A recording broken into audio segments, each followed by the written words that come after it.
Hello, नमस्कार, आदाब और सत श्री अकाल। कैसे हो लवलीज? तो चलिए स्टोरी पर आते हैं। स्टोरी का नाम है कयामत। पिछले एपिसोड में हमने देखा कि केस ओवर होने और अस्पताल से छुट्टी मिलने के बाद रवीना वापस दिल्ली लौटने वाली होती है और 2 दिन के अंतराल के बाद वो दिल्ली लौट जाती है। एक बार फिर ईशा अकेली रह गई। अब आगे दिल्ली, वही शोर, वही तेजी, वही सड़कें जो बिना रुके दौड़ती है। रवीना की गाड़ी एयरपोर्ट से सीधे ऑफिस जाती है। सब कुछ नॉर्मल लग रहा था, सब कुछ नॉर्मल था भी, पर उसके भीतर एक अजीब ठहराव था। सुबह का समय, ऑफिस में फाइलें खुली हैं, मगर ध्यान कहीं और है। सामने वाली खिड़की से आती हल्की धूप उसकी उंगलियों को छू रही है। वो डायरी खोलती है। एक खाली पन्ना जहाँ कोई शब्द नहीं उतरता। जिसे मैं भूल जाना चाहती हूँ वो हर सुबह मेरी कॉफी में उतर आता है। वही हर रात की चुप्पी में देर तक गूंजता है। और इसी तरह जाने किन ख्यालों में डूबी रवीना अपना काम पूरा करती है। कई दिन बीत गए थे, लेकिन एक रोबोटिक शेड्यूल के साथ रवीना जिंदगी में आगे बढ़ रही थी। हालांकि बिसरा तो वो हिमाचल की यादों को नहीं पाई थी। और रात के समय रवीना अपने अपार्टमेंट में कमरे में एक गूंज है। टेबल पर वही कैफे हिमाचल का कप पड़ा जिसे ईशा ने एक दिन खुद पैक करके दिया था। वो कप को देखती है। चाय में स्वाद नहीं है, शायद क्योंकि उसमें तुम्हारी चुप्पी नहीं घुलती है। वो ब्रश उठाती है। कभी पेंट नहीं करती थी, लेकिन आज एक कैनवस खोल लेती है और अनायास उसके सामने उभर पड़ता है ईशा का चेहरा, जिसे वो चाहकर भी याद नहीं करना चाहती थी। दूसरी तरफ ईशा की दुनिया, कैफे हिमाचल का कॉन्टेस्ट। भीतर हल्की सी महक है, चाय की, कॉफी की, बिस्किट के स्वाद की और ईशा की शायद सिसकियों की, जो भीतर कहीं छिपी हुई है। वहाँ हर रंग है, फिर से ब्रश घुल गए हैं, लेकिन प्रेम का रंग शायद फीका है। ग्राहक आते जाते हैं, पर अब वो मुस्कुराहट नहीं बची जो पहले उनके स्वागत में होती थी। वो अब ब्रश उठाती है। कैनवस पर कुछ नहीं, केवल एक धुंधली आकृति। 2 लोग जो आमने सामने खड़े हैं, पर बीच में हवा बहुत भारी। प्रेम जब अधूरा होता है तो केवल रिश्ते नहीं छीनता, वो कलाकार से उसका रंग, कवि से उसके शब्द और जीवित से उसकी सांसें तक छीन लेता है। रात अपने कमरे में ईशा अपना स्केचबुक खोलती है। हर पन्ने पर वही चीज, कभी रवीना की आंखें, कभी उसके बाल और कभी उसकी मूक मुस्कान। वो हर बार खुद से कहती है, अब नहीं सोचूंगी उसके बारे में, और अगला पन्ना वही बन जाता है जिसे वो भागना चाहती थी। रवीना के ऑफिस में समानांतर मगर अजनबी ख्याल। एक नया केस आया, पर उसकी आंखों के नीचे हल्के स्याह घेरे हैं।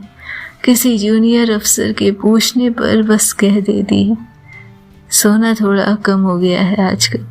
और ईशा के कैफे, कविता क्लब वाले आते हैं। ईशा सबको चाय परोसती है, हंसती भी है, पर जब कोई गिटार पर कोई प्रेम गीत बजाता है तो उसकी आंखें जैसे किसी को ढूंढने लगती हैं।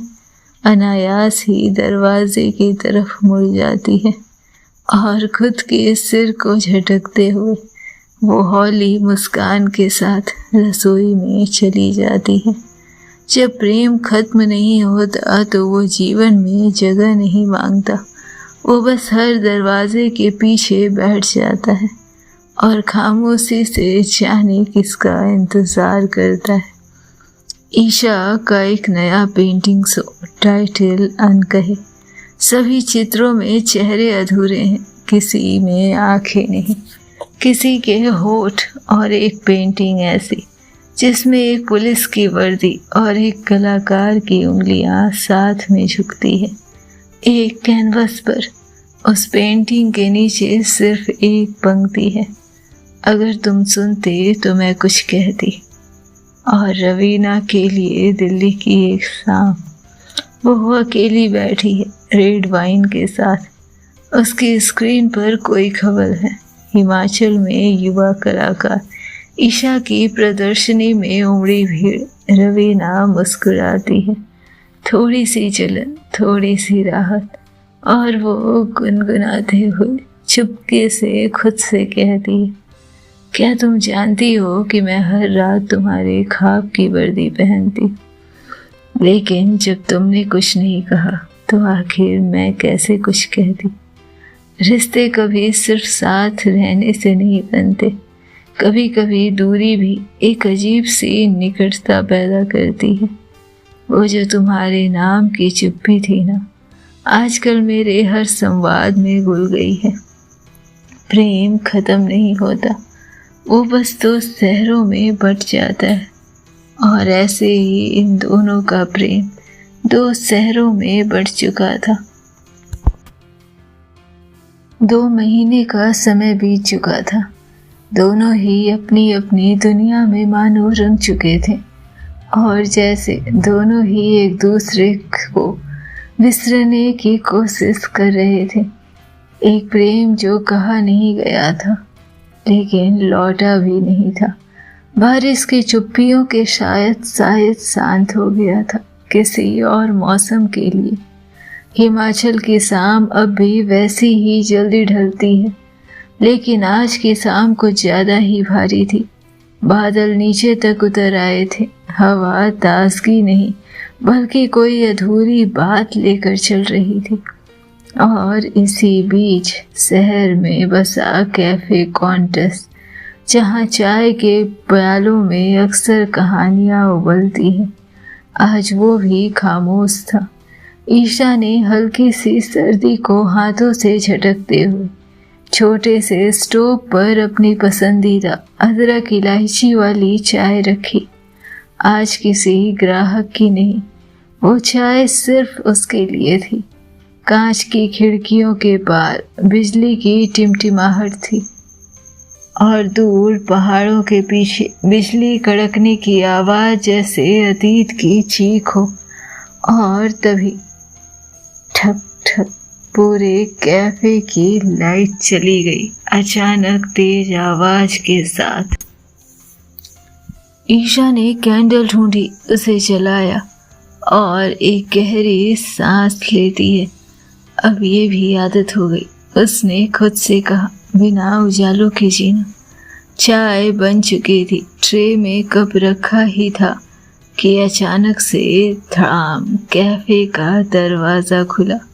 तेज हवा का झोंका अंदर घुस आया। कैंडल की लौ डगमगा गई थी और चौंक पड़ी थी इस अपनी सबसे ऊंची आवाज में। कौन है वहाँ? कोई आवाज नहीं, बस भीतर गीले पैरों की आवाज। मैंने पूछा कौन है वहाँ? उसने कांपती लौ को दोनों हथेलियों से ढका और धीरे धीरे अपने कदम आगे बढ़ाए। इंतजार अब उसका दम तोड़ चुका था, तो ऐसे किसी अपने का इंतजार वो कर नहीं रही थी। और भीगते मौसम के बीच दरवाजे के पास खड़ा था एक साया, गहरा, स्थिर और जाना पहचाना। ईशा ने कैंडल उठाकर जैसे ही चेहरा देखने के लिए हाथ बढ़ाया, वो आंखें वही गहरी, नम, सर्दियों जैसी आंखें, सांसें जैसे अटक गई थी। वो रवीना थी। भीगे बाल, गीला कोट, कांपते होठ और तेज सांसें, मगर नजरें स्थिर थी, ठहरी हुई, बस ईशा पर टिकी हुई। कैंडल की लौ ने उनके बीच की दूरी को रोशन किया था, और शायद एक अधूरी मोहब्बत की भी। ईशा कुछ कह नहीं सकी। उसके होठों ने सिर्फ सांस ली, भारी थमी हुई। और फिर रवीना ने धीरे से हाथ बढ़ाया, कैंडल पकड़ी, ईशा का हाथ अपने हाथों से थामा। सर्द गीली उंगलियां अब उसकी उंगलियों से मिली थी और ईशा ने खुद को कांपता हुआ पाया था। ये कंपन उस स्पर्श की तो नहीं हो सकती थी। ये कंपन उस इंतजार की थी जो धीरे धीरे दम तोड़ने को तैयार था। रवीना ने उसे देखते ही पूछा, चाय मिलेगी एक कप? कितना कुछ था इन दो शब्दों में, चाय मिलेगी। जैसे कोई पूछ रहा हो, क्या मुझे फिर से जीने की इजाजत है? क्या तुम मेरी बनोगी? क्या तुम मेरा हाथ थामोगी? ईशा के आंखों में जैसे पानी छलकने वाले थे, पर वो मुस्कुराई, बेहद हल्के, जैसे उसकी आत्मा ने थाम लिया हो खुद को। और उसने हाँ में सिर हिलाया। रवीना की मुस्कान, जो पहली बारिश जैसी थी, भीगी, टूटी, मगर उम्मीद से भरी। दोनों बिना कुछ कहे भीतर आए। लौ जल रही थी, चाय अभी भी गर्म थी और शायद अब प्रेम भी। वो लौटी थी। किस कारण लौटी थी ईशा को ये भी नहीं पता, पर ईशा खुश थी। कुछ प्रेम लौट कर नहीं आते, पर कुछ लौट आते हैं एक कप चाय की ख्वाहिश में, ठंड से कांपते होठों की इजाज़त लेकर। जिसमें कभी कुछ कहा नहीं, वो अक्सर सबसे ज़्यादा कहता है लौट कर, एक सर्द शाम में बिन बुलाए। चाय की केतली में पानी धीरे धीरे खौल रहा था और ईशा के भीतर कुछ उससे भी ज़्यादा। जब प्रेम शब्दों से पहले सांसों में उतरता है तो कितना खूबसूरत हो सकता है। दूर कांच की खिड़की के पास खड़ी थी रवीना, गीली जुल्फों को कंधों से झटकती हुई, अपना जैकेट उतारते हुए फिर उसी जैकेट से खुद के चेहरे और हाथों की नमी पोंछती हुई। वो सीन, वो दृश्य जैसे बारिश ने किसी तस्वीर को छू लिया हो। ईशा के हाथ अपने आप ही काम से हटकर उसके कदम रवीना की तरफ बढ़ने लगे। बिना कहे, बिना कुछ तय किए वो रवीना की ओर चल दी थी, जैसे कोई संगीत जिसे लिखा नहीं गया, बस बज रहा हो भीतर। रवीना अब भी उसके अपने गीले हाथ सुखा रही थी कि ईशा ठीक उसके सामने आ खड़ी हुई। कुछ पलों तक दोनों सिर्फ देखते रहे थे एक दूसरे को। फिर ईशा ने बेहद हल्की आवाज में कहा, मैंने इतनी सजीव पेंटिंग आज तक नहीं देखी। और ये कहते हुए उसका हाथ रवीना के गालों को छू गया था, वो जो गालें अभी भी बारिश की चंद बूंदों से नम थी। गर्म, नर्म और सच्चे स्पर्श, कोई इच्छा नहीं, बस एक स्तब्ध कर देने वाली स्वीकृति। पर जैसे ही ईशा को अपने ही हाथ की हरकत का एहसास हुआ, वो हड़बड़ा कर पीछे हटी थी। आई एम सॉरी, और तेजी से चाय की केतली की ओर मुड़ गई। लेकिन रवीना जो अब तक स्तब्ध खड़ी थी, उसका हाथ झट से पकड़ लिया, उसे धीरे से अपनी ओर खींचा। फासला अब ना के बराबर था, सांसें टकरा रही थी, दिल दोनों के ही तेज चल रहे थे। और फिर रवीना ने अपने होठ ईशा के होठों के करीब लाकर रोक दिए। कुछ नहीं कहा, बस देखा गहराई से, जैसे उन होठों को वहां ठहराने के पीछे कोई तो बड़ी मनसा रही होगी रवीना की। होठ फड़फड़ा रहे थे ईशा के। आंखें बंद हो चुकी थी उसकी, सांसें कांप रही थी और दिल एक ही सवाल पूछ रहा था, क्या अब? रवीना ने जैसे वही सुना जो कहा नहीं गया था। फिर उसने फुसफुसाते हुए कहा, मुझे मेरे जीवन के अंतिम क्षणों तक केवल तुम्हारे साथ सुकून भरी चाय पीनी है। मेरा दिल चाहता है कि तुम मेरी बनो, सिर्फ मेरी। क्या तुम मेरी बनोगी ईशा राजदान? ईशा ने आंखें खोली और आंखें खोलने से चंद मिनट पहले उसका मस्तिष्क शायद उसे यही सवाल, कहीं कोई सपना तो नहीं है ये? अंदर कुछ अब भी संदेह में था, पर बाहरी थरथराहट उस भीतर के डर से लड़ रही थी। उसने बस इतना पूछा, तुम क्या चाहती हो रवीना? रवीना ने कोई और शब्द नहीं कहा, बस धीरे से झुककर उसके होठों को चूम लिया। बेहद नर्म, बेहद स्लो, बेहद जेंटल, बेहद वार्म। एक ऐसा चुंबन जो किसी तूफान के बाद मिले सुकून की तरह था। हम तो उस बर्फीली तूफानी रात के बाद से तुम्हारे आगोश में आना चाहते हैं ईशा राजदान। रवीना ने फिर से अपने मन की बात कही थी। याद है वो रात जब जंगल में फंसे तुमने मुझे अपनी बाहों में सारी रात बना दी थी। हम तो बस उसी तूफानी रात के बाद से इन बाहों की जकड़न चाहते थे। ईशा मुस्कुराई, एक तेज शरारती मुस्कान।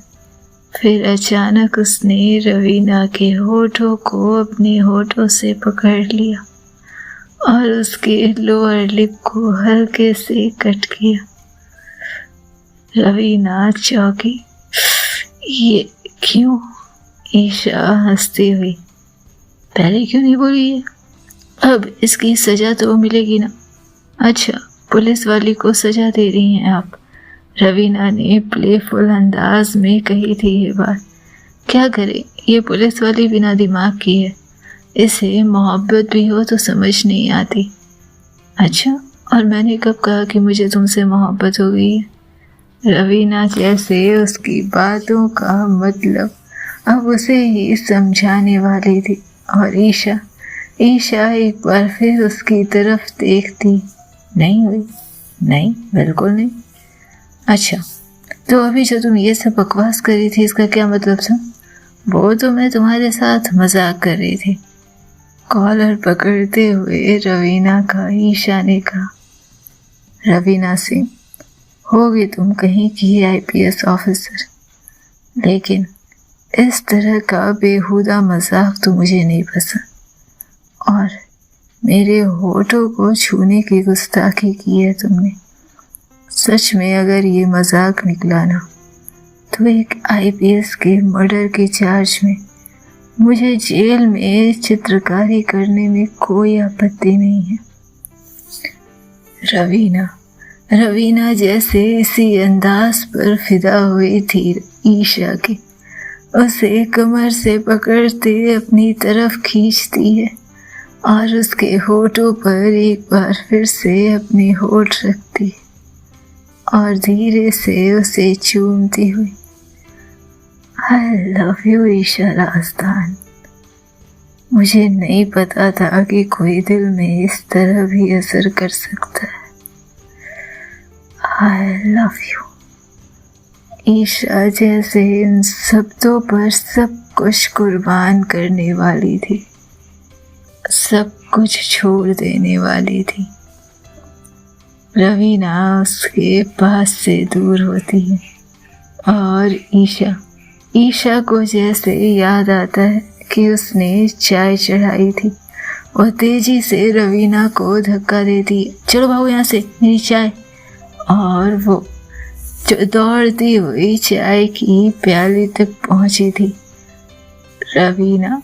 रवीना उसके पीछे दौड़ती।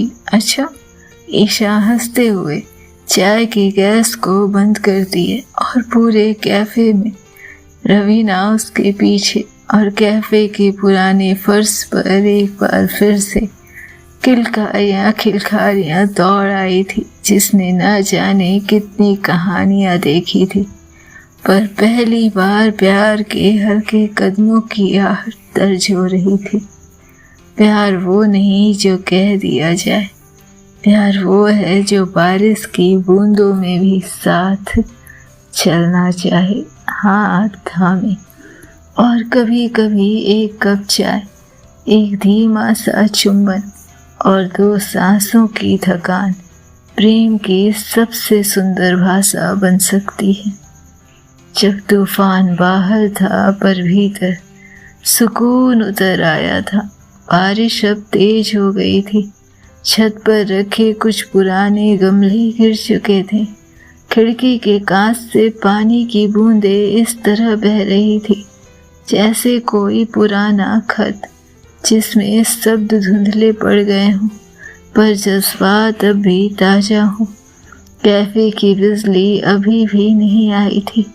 मध्यम कैंडल की रोशनी में ईशा और रवीना के चेहरे पर सिर्फ भावनाएं नहीं, कई अधूरी बातें, कई यादें, कई धड़कनें थिरक रही थी। चाय के प्याले अब भी टेबल पर थे, पर किसी का ध्यान अब उन पर नहीं था।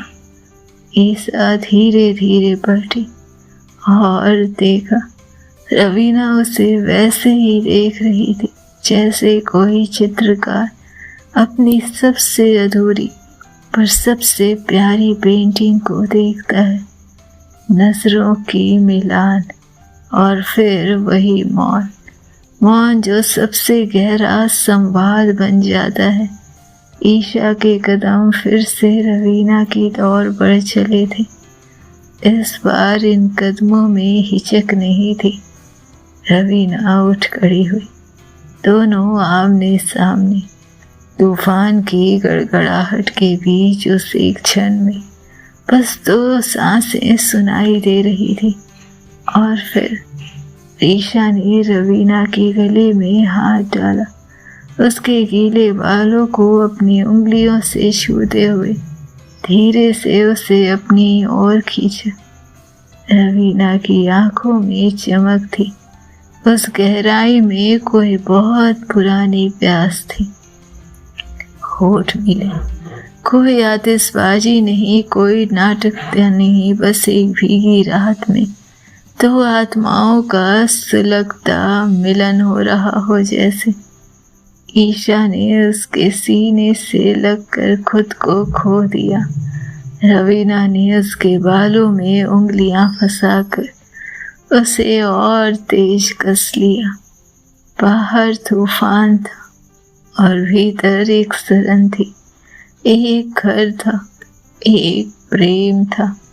कैंडल की रोशनी अब भी नाच रही थी, शायद उन दोनों की परछाइयों की तरह जो एक दूसरे में समा जाना चाहते थे।